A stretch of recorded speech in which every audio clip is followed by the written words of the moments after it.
Bom dia, secretária. Em primeiro lugar, muito obrigada pela prontidão de ter vindo em tão pouco tempo responder os questionamentos.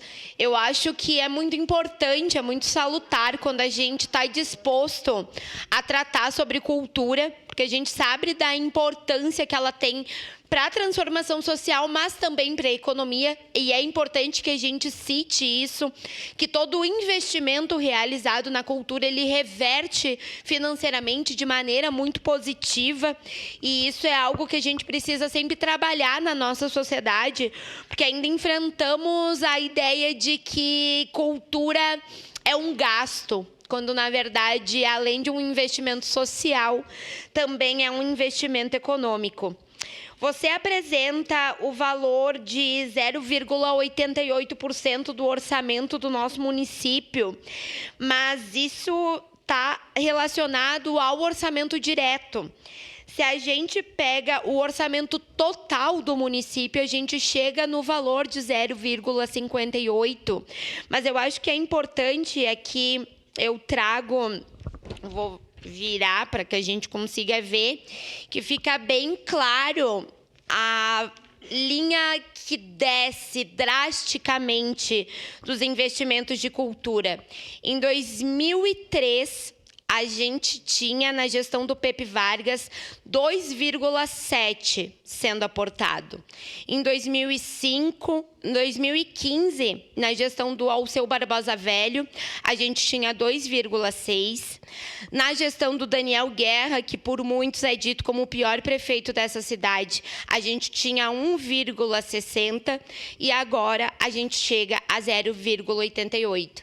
Então, me fica esse questionamento. Se no pior governo que nós tivemos, o investimento em cultura era maior, quais que são as saídas que estão sendo pensadas por parte da Secretaria, porque a gente percebe que houve, sim, mudanças e alterações, inclusive aumentando um pouco o valor nesses anos de governo Ediló, mas a gente sabe que não estão sendo suficientes, e eu concordo quando tu diz que a Secretaria de Cultura, ela serve para fomentar uma cultura que já é latente, que já é viva, que já é importantíssima na nossa cidade, mas a gente não pode deixar de ignorar que, sistematicamente, ao passar dos anos, a gente só vem perdendo o financiamento de recursos.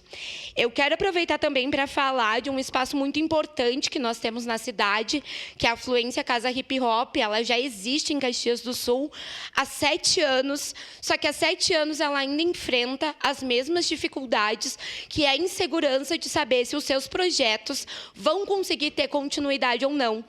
Porque eles não têm orçamento por parte do poder público, eles dependem da garantia de conseguir passar em editais para fazer essas oficinas que atendem crianças e adolescentes lá na zona norte da nossa cidade. Eu acho que é chover no molhado falar da importância e da relevância social que esse espaço cultural, que vai para muito além da cultura, tem na nossa cidade. Eles pagam um aluguel que não é barato, num local que eles já fizeram muito investimento. Acho que é impossível que a gente vá lá e não nos salte aos olhos a beleza daquele lugar, o cuidado que eles têm, não só com as atividades que eles prestam, mas com todo o local. Então, também fica esse questionamento de qual que é a vontade do poder público de também incentivar essa ação. Que essa ação não dependa de emenda, não dependa da vontade de A ou B, mas que tenha segurança que a Secretaria de Cultura vai pensar numa casa que há 7 anos já faz tanta coisa na nossa cidade. Eu quero ver se, em relação ao decreto municipal, vai ter algum impacto no Financiarte desse ano, ou se continuará, se acontecerá igual, ou se não acontecerá, como que vai acontecer essa questão do Financiarte.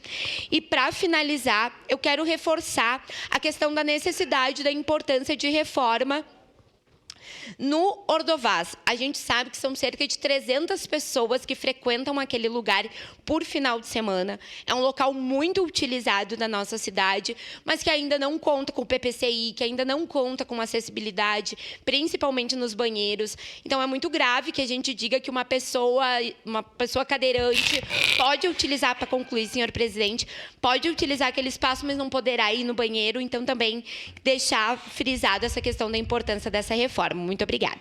Obrigado.